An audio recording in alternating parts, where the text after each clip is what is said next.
വയനാട് ടൗൺഷിപ്പിലെ ഗുണഭോക്താക്കളുടെ അന്തിമ ലിസ്റ്റ് വിടാത്തതിനാൽ ദുരന്തബാധിതർ പ്രതിസന്ധിയിൽ. ലിസ്റ്റിൽ പേരില്ലാത്തവർക്ക് സന്നദ്ധ സംഘടനകളുടെ വീട് സ്വീകരിക്കാനുള്ള അവസരമാണ് ലിസ്റ്റ് വൈകുന്നതിനാൽ നഷ്ടപ്പെടുന്നത്.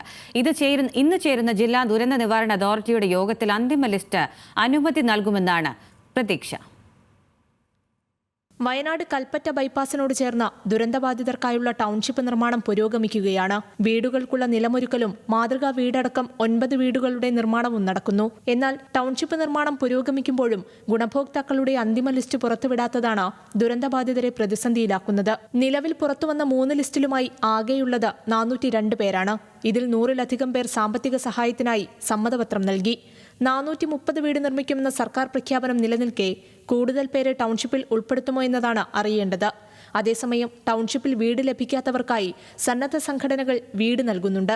സർക്കാർ ലിസ്റ്റിൽ ഉൾപ്പെടുമോ ഇല്ലയോ എന്നറിഞ്ഞാൽ മാത്രമേ ഇവർക്ക് സന്നദ്ധ സംഘടനകളുടെ വീട് സ്വീകരിക്കാനും സാധിക്കുകയുള്ളൂ. വരാതിരിക്കുമ്പോഴുള്ള പ്രശ്നം എന്താണെന്ന് വെച്ചാൽ പല സംഘടനകളും വീട് കൊടുക്കാന്ന് പറഞ്ഞിട്ടുണ്ട്. ലിസ്റ്റ് ഈ ദുരന്തത്തിൽ പെട്ട് അഥവാ ലിസ്റ്റിൽ വരാത്ത ആളുകൾക്കാണ് വീടുകൾ കൊടുക്കുന്നത് പല സംഘടനകളും. അപ്പോൾ പല ആളുകൾ അപേക്ഷിക്കുന്നുണ്ട്. പക്ഷേ ഈ ലിസ്റ്റിൽ വരുന്ന ഒരു 90% ഉറപ്പുള്ള ആളുകൾക്ക് അപേക്ഷിക്കാൻ കഴിയുന്നില്ല. ലിസ്റ്റിൽ വരുന്നവർ പക്ഷേ ഈ ലിസ്റ്റ് വരാതിരിക്കുമ്പം ആ വീട് കിട്ടുമോ ഇനി ലിസ്റ്റിൽ വരുമോ എന്നൊക്കെ ഒരു ആശയവും പ്രശ്നങ്ങളൊക്കെ ആകെ ഒരു പ്രശ്നത്തിലാണ്. അപ്പോൾ ഗവൺമെൻറ് ആണെങ്കിൽ ശരി, കളക്ടറേറ്റിനാണെങ്കിൽ ശരി, പെട്ടെന്ന് ലിസ്റ്റ് വരണം എന്നുള്ളതാണ്, ഇതാക്കണം എന്നുള്ളതാണ് നമുക്ക് പറയാനുള്ളത്. കാരണം ഈ ആളുകളെ ഈ ടെൻഷനും അതുപോലെ തന്നെ നമ്മൾ ഈ ടൗൺഷിപ്പിലെ ഈ ലിസ്റ്റ് കൊടുത്താലാണ് ടൗൺഷിപ്പ് വീടുകൾ പൂർത്തിയാവുക. അല്ലെങ്കിൽ സമയബന്ധമായിട്ട് വീട് പൂർത്തീകരിക്കാനും കഴിയില്ല. അപ്പോൾ ഇതെന്താ ഇങ്ങനെ ഈ ലാഗടിച്ച് നിൽക്കണമെന്ന് അറിയുന്നില്ല. നേരത്തെ ഏപ്രിൽ 20-നായിരുന്നു ലിസ്റ്റ് പുറത്തുവിടുമെന്ന് അറിയിച്ചത്. പിന്നീട് 24-ലേക്ക് മാറ്റി. എന്നാൽ ഇതുവരെയും അന്തിമ ലിസ്റ്റ് സർക്കാർ പുറത്തുവിട്ടിട്ടില്ല. 3 ലിസ്റ്റും പുറത്തു വന്നതിന് പിന്നാലെ ഒറ്റപ്പെട്ടു പോയതും നോഗോ സോണിന് സമീപത്തുമുള്ള 100ഓളം കുടുംബങ്ങൾ പരാതിയുമായി രംഗത്തെത്തിയിരുന്നു. ഇവരുടെ കാര്യത്തിൽ സർക്കാരാണ് അന്തിമ തീരുമാനമെടുക്കേണ്ടത്.